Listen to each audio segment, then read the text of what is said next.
Om Saraswati Namaha, Namaste, Namaste. And this session, we're going to discuss Sutra number 2 of the Kashyap Sutras. And it begins on page 20 of the book, The Guru and the Goddess. And it says, Kama Bandham Jiva Bhavan.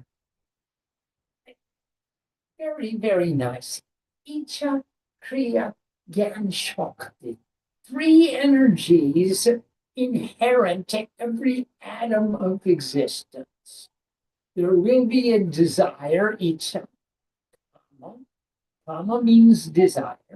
Bandham means bound. It is inherent within within every anu, within every atom.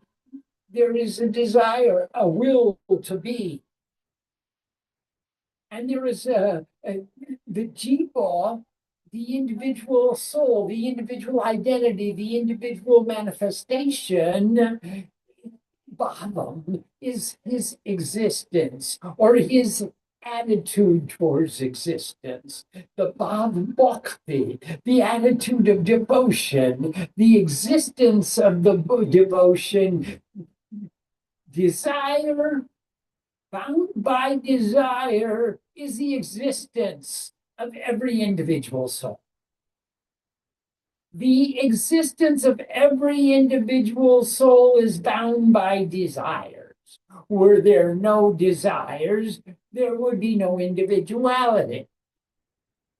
And so the very existence of individual Vyakti of individual forms means that there must be Icha, Kriya, Gyan, Shakti. There must be a will to be separate.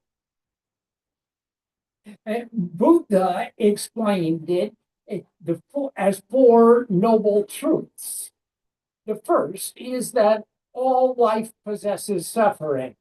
Ask Rima. She suffers in her eyes and she suffers in her teeth. She suffers in her ears and she suffers in her feet. She suffers in her tummy and she suffers with her Swami. Poor Sri Ma. The first is that all life possesses suffering. The second is that all suffering is born of desire. The third is that to put an end to suffering, we must put an end to desire. And the fourth is the eightfold path by which we can put an end to desire. Those were the four principles, the four tattvas of Buddhism. Kama bandham jiva bhavam means the existence of the individual soul is bound by desire. And it could be any desire, a pure desire, the desires of the gods, or an impure desire, the desires of the asuras. Both have desires. And all desires bind. And in order to reach the state of nirgun without attributes, without qualities, one has to be nishkam. Ultimately, without desire. The pure desires will take us to the state of desirelessness. The impure desires will bind us more securely and take us deeper into the web of delusion. Both create bondage, one with chains of gold, the other with chains of steel. The Asuras are the forces of individuality, and the Devas are the forces of communion, the centrifugal and centripetal forces of existence. If we make an inventory of all of our desires, we will find that some are good desires because they take us closer to communion or unity. And some are impure desires because they take us deeper into the field of isolation and loneliness. I gotta be me. Three thieves came upon a traveler on a lonely road. The first thief said, "This guy is of no use to us. Let's just kill him and take all of his valuables." And the second thief said, "Well, there's really no reason to kill him. Let's just tie him up securely, throw him in a ditch, and take all his valuables." And that's what they decided to do. They tied him up securely, hit him over the head, and threw him into the ditch. They stole everything he had and ran off. They had gone some distance away when the third thief began to feel very badly about their actions. He said to the other two thieves, "You guys go on ahead. I have to go back to where the victim was." He did. He returned to the victim of the crime and found him all bound up, lying in a ditch by the side of the road. He untied him, bandaged his wounds, put him on his own horse, and led him to the house. And the victim said to him, "You have been so kind to me. My house is just down the road. Why don't you come to my house and let me entertain?" And the thief replied, "I can't go there. The police will ask me why I was with the thieves in the first place. I will surely be arrested." The first thief was Tamoguna, who said, "This guy is of no use to us. Let's just kill him. Let us throw him into all manner of difficulties, beat him up, and kill him." The second thief was Rajoguna, who said, "There's no need to kill him. Let's just bind him up and throw him in a ditch." The third thief is Sattwaguna. Sattwaguna frees us from our bondage, nurses our wounds, shows us the way home, but he too is a thief. He can't enter in the house either. The more Sattwaguna we have cultivated, the more we become free from all bonds. But actually, the objective is to become Nirguna. Because in order to enter into the house of God, we must be without any quality at all. Sattva-guna leads to Nirguna. It points the way home. It shows us the road. But Sattva-guna cannot enter the house. To enter the house, we must be completely udas, the servant of truth, with surrender and acceptance in all purity. But until we are ready to surrender completely, it is enough to cultivate sattva. It is enough to give good responses which create the minimum amount of hassle for us. Rather than reacting without thinking or just responding emotionally, creating more troubles for ourselves, other messes for which we must return to clean up later. In the Chandi, in the 8th chapter, there's a character named Rakta Bij. Rakta means red, blood, passion, or desire. Yes, in the 8th chapter. Bij is the seed. Rakta Bij is the seed of desire. Rakta Bij won the boon that whenever a drop of his blood touches the ground, a new Rakta Bij or a new seed of desire will be born in that very same place with the very same intensity and strength and capacity to captivate the consciousness of all beings. See the myriad of ways in which Rakta Bij comes into our lives. Even though some desires are pure and some are impure, Rakta Bij comes. There is a seed of desire, and every time you beat him once, his blood starts flowing. Every drop of blood that touches the ground gives birth to a new seed of desire, which is just as strong and intense and as its predecessor until the entire universe is pervaded by the seeds of desire. Wanting to do sadhana, I desire an ashram. Desiring an ashram, I want to make a space where our whole spiritual family can congregate. Wanting such a space where a family can congregate, I'm required to clear the forest. To clear the forest, I need tools. I would like more tools, efficient tools that don't break so frequently, so we don't need to keep spending time repairing the tools, and we can spend our time on the tasks of making our ashram. Where does it stop? The real desire is to sing the chandi. In order to do that, I need a chainsaw, a tractor, a bulldozer, a laborer, a cook, a cleaner, a bottle washer, etc. Where does it stop? Make an inventory of your life. See the rakta bijas, the seeds of desire, permeating your life and driving you to behavior which otherwise you would never contemplate. Look at the goal. If you do not have the goal clearly defined and analyzed, it is all too easy to go off on a tangent.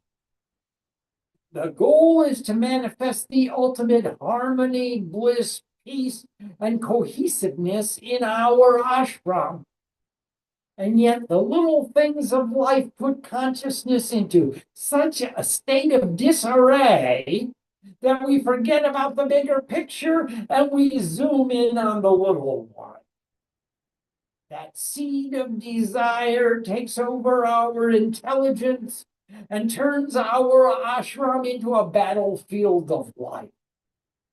We lose our peace and our harmony. We lose sight of the goal. We forget how to work together because of those impure desires which say, this is for me. I've got to get this done.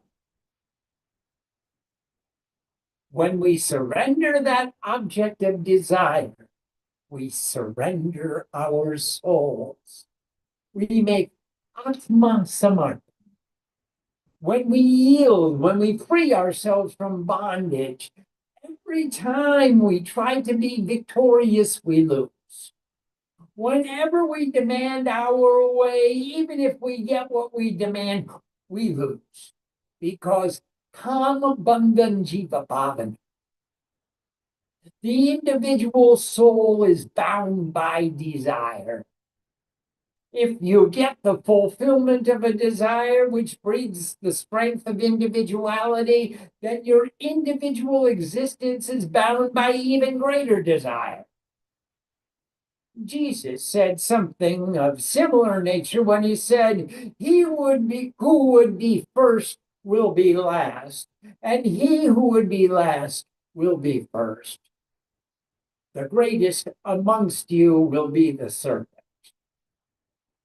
These types of statements from the Bible depict victory through humility. Anything other than that is defeat, regardless whether you make the point or score. This is Kashyap's second principle.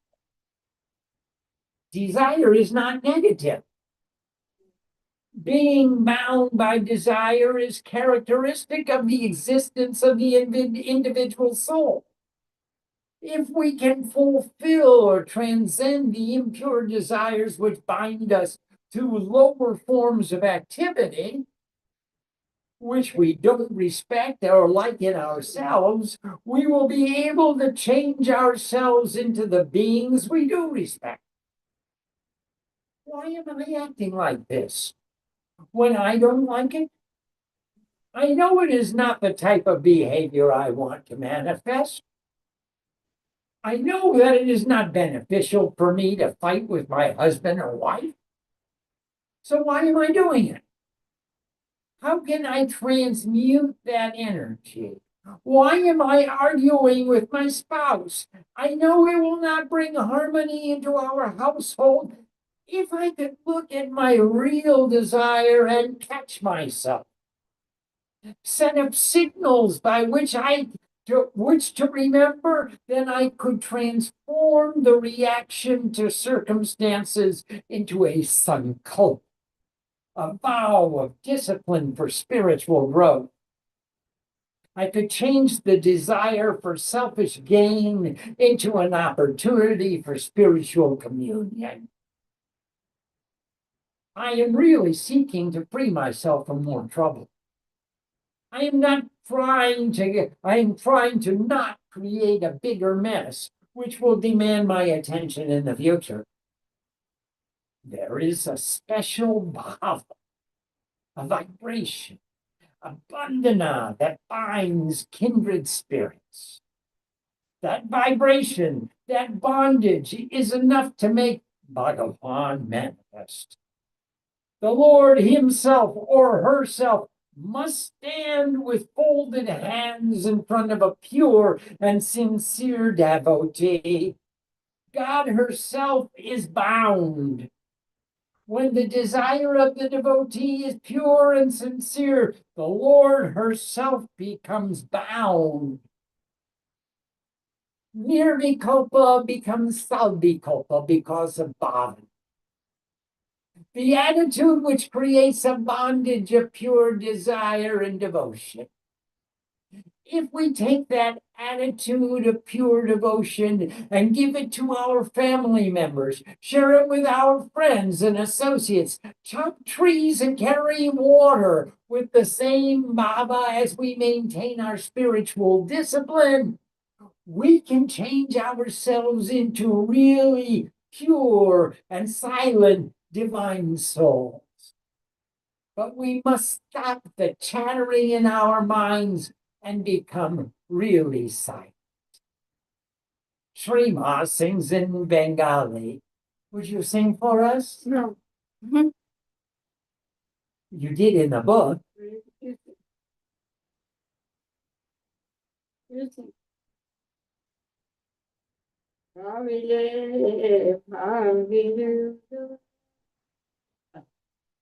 The substance of your thoughts becomes the reality.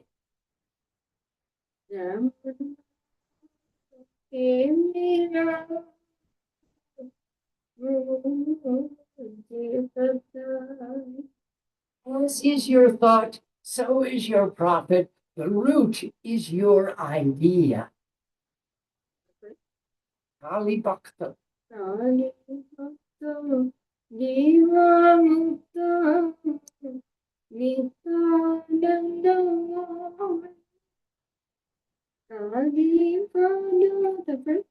Tunda Radhe. Jodi Chitta Duge Rai.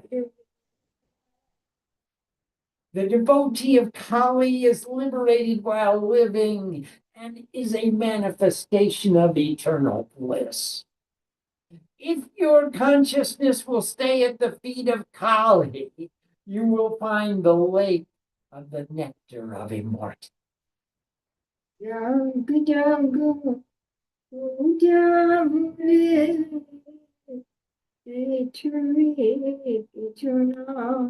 Then the functions of worship, of fire ceremonies, of sacrifice are nothing, absolutely unnecessary. From your bhava grows, it rises. The root is your idea. It is all in your mind. As is your bhava, so is your devotion. If you conceive that you are married to Lord Shiva and you are the handmaiden of the Lord, if you surrender to that bhava, you gain, he gains, they gain, we gain, because the root is your idea. We become Lord Shiva.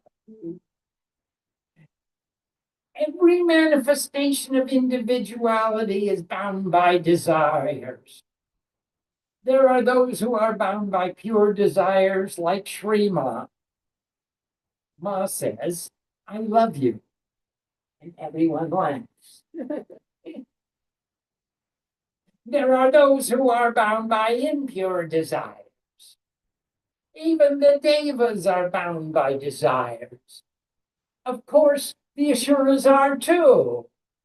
The state of yoga admits of no desire. That state can be called nishkam.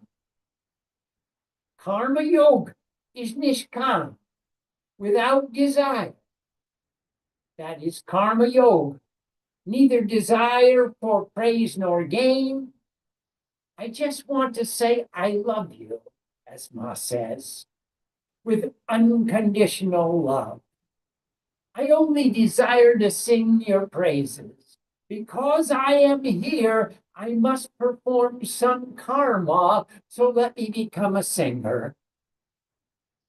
Allow me to sing your name with every tree I cut, with every bucket of water I carry. Let me sing your name. With every meal I cook, with every program I write, with every action I perform, let me sing your praise. It's really interesting how all of us have so many functions in life. A mother is also a cook, a nurse, a chauffeur, a psychiatrist, a masseuse, and a house cleaner. All of us have so many different functions and so many opportunities to sing in different ways. In the Ramayana, there is a great story of Mata Shabri, who was the most devoted woman, a sadhika. When she finally got the darshan of Ram, she gave him a message, and Ram said, "Thank you very much. Now I must go." And Shabari replied, "No, Lord, not until you teach me about devotion." And Ram replied, "You are so devoted yourself. What could I teach you about devotion?" And Shabari said, "I'm not going to let you off so easily. Please tell me what you know that will inspire greater devotion within me." Ram proceeded to narrate the 9 steps of devotion. In the Tulsidas Ramayana, this portion is in the Aranyakanda at the 35th Doha. Pratam Bhagati Santana Korasanga, Dusri Rati Mama Kata Prasanga, Guru Pada Pankaja Seva, Tisri Bhagati Aman, Choti Bhagati Mama Gunagana, Karai Kapatata Jikan, Mantra Japa Mama Dira Vivasa Viswasa, Panchama Bhajan Sokdev Prakasha, Chotadam Sila Sila Verti Bahu Karma, Nirata Nirantara Sajana Dharma, Santa Basama Samamohi, Maya Jagadeka, Mote Santa Adika Koriseka, Atamanjata Labdu Santosha, Sapanaguna Hinde Kuyu Boradosha, Navam Saralasa Basana Chalahina, Mama Barosakia Parishanadina, Navamakueko Jinakato Hoi, Nari Purus Sarachara Choi Koi, Soyapisaya Priyambamini More, Sakala Prakar Bhagati Viratore. The first step is to associate with saintly people. And the second is to enjoy the stories of divinity and divinely inspired beings. The third step of devotion is the feeling of privilege to perform selfless service as an expression of love. While the fourth step is to sing of divine qualities or characteristics without any selfish motivation. The fifth step of devotion is to recite mantras with full faith.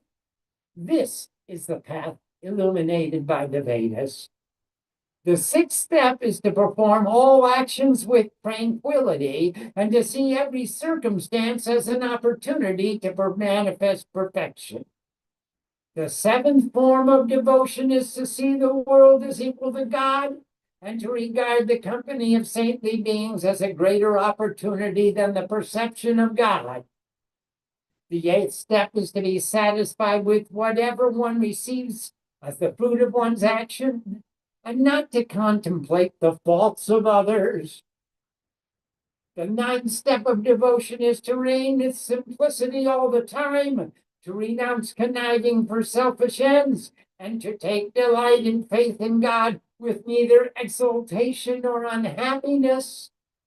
For whomever even one of these forms of devotion is practiced, be it woman or man, that person is most beloved by God. All of these forms of devotion are present in good measure within you. The first step is satsang, good company. Find pure examples of surrendered souls with which to associate in our lives. Serve a guru. When we take material burdens from our example and inspiration, we get the opportunity to see what actions a pure soul performs in the material world. How has he or she organized her life? How do they sit? How do they breathe? How do they chant? How do they meditate? What do they do with their free time? What do they talk about? We get to work with them. What do they think about? What do they share? Do they talk about boats, about sports, about traveling? Or do they talk about inner space and how to get there? As you perform selfless actions, you get the opportunity to cultivate friendship with someone who can share with you inspiration and instruction, who can motivate you to make changes in your life. When we make ourselves into disciples and start effectively applying those changes in our own lives, we are going to find a greater organization, a greater efficiency, a greater energy. Don't be surprised if someone else comes along and asks, "Can I help you?" That is why selfless action is the place to start. We must begin with inspiration. When we get an inspiration, it becomes natural to cultivate that relationship. The book of Proverbs says, if you find a man of wisdom, let your foot wear out his doorstep. We can't just come to take, because spirituality means giving more than take. Someone who is spiritual gives more than they receive. The least we can do to show our appreciation for such inspiration is to chop some wood, carry some water, make things a little easier for the source of our inspiration. We understand fully well that by cultivating such a relationship, we get to come closer, to watch, and get insight. How can I make changes? How can I organize my life so that I get to do what I want to do? How can I even figure out what I want to do until I have that inspiration, that example, that vision? And that is why we start with selfless actions. As we perform selfless actions, we may become tired. So it becomes time to sit down and to listen to what the source of our inspiration will talk about. From your bhava, the bhava grows. The root is your idea. What do most workmen sit around and talk about after work, after the daily labors are complete? Do the guys in the office or on the job sit and discuss the Kasaypa sutras? Look around your office and listen to your associates. Look at your friends on the job. If they are thinking about going out to enjoy the things of the world, then they are probably not the appropriate inspiration for us. The really inspiring beings think about how to put an end to desire so they can free themselves from the necessity to take birth because of unfinished business. Prarabdha Vashat Janma.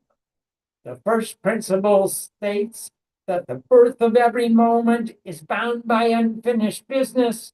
The second shows that the existence of the individual soul is determined by desire. Om Sam Saraswati Namaha. Namaste. Amiyo Jaivo. Amajita Hobi Ikom. Say goodbye. Thank you all for joining. We will see you tomorrow, same time. Yeah, ma. Yeah, for me. Thank you all.